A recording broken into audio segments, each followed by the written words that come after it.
this video, we're going to be learning about sources and their properties. To learn about sources, we're going to take a look at what are objects. All of you might have had orange juice before. Well, if I ask you what is it made from, you might be saying, oh, that's a silly question. Obviously, it is made from oranges. Just like orange juice is made from oranges, every different object around us, it is made up of something. And the objects that they are made up of, we call that substance or thing to be as a source. In everyday life, we come across a lot of different objects. Just like in your classroom, you guys might have observed various different objects, like the table, the chairs, the board, the chalks, the pens, or maybe at your home. You see the sofa there, you see the tables, you see the chairs, you see the lights, you see the fan. Now, if I ask you what are they made up of? Exactly, the thing that they are made up of, we're learning about that, which is sources. Let's take a look at various different objects and what they are made up of. In this picture right here, you see 3 different sentences along with 3 different pictures. First says, Aston is coloring with a pencil. Grandfather is sitting on a chair. Books are arranged in a bookshelf.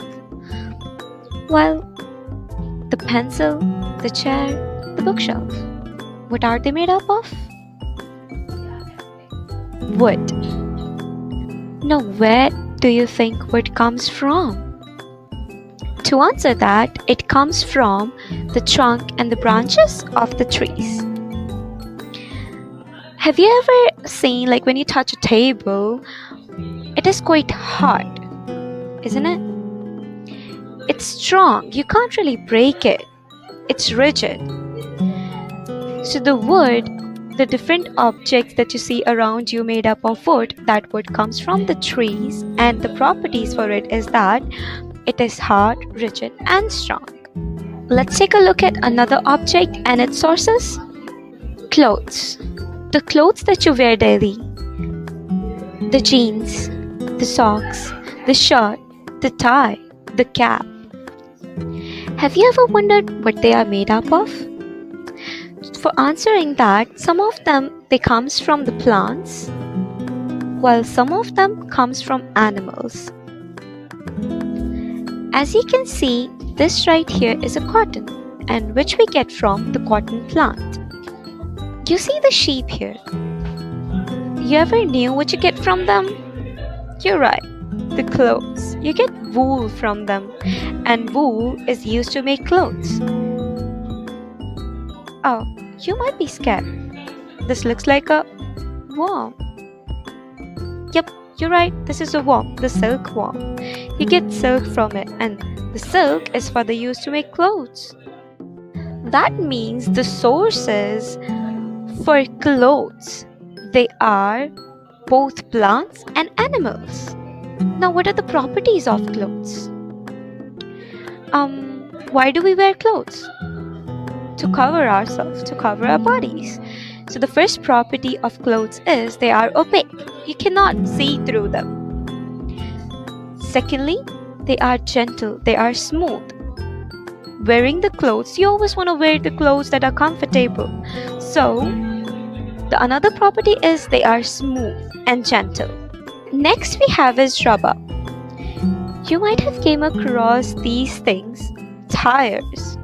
The tires of cars, the bikes, the balloons, your shoes, the balls, the hand gloves. Ever wondered what they are made up of? Yep, rubber. They're made up of rubber. Where does the rubber come from? Let's see. You're looking at a tree. The rubber, it comes from the rubber tree. Talking about the properties, let's talk about the shoes that we wear. A shoe is flexible so that you can put your feet in and can walk easily. how difficult do you think it would be to walk in a rigid shoe? Isn't it?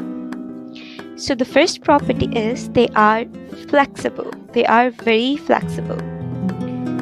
Secondly, it is very soft. Think about balloons, think about the hand gloves, how soft they are. Hope you guys now know about the different type of objects and the sources. Please like, comment and subscribe our channel. Thank you.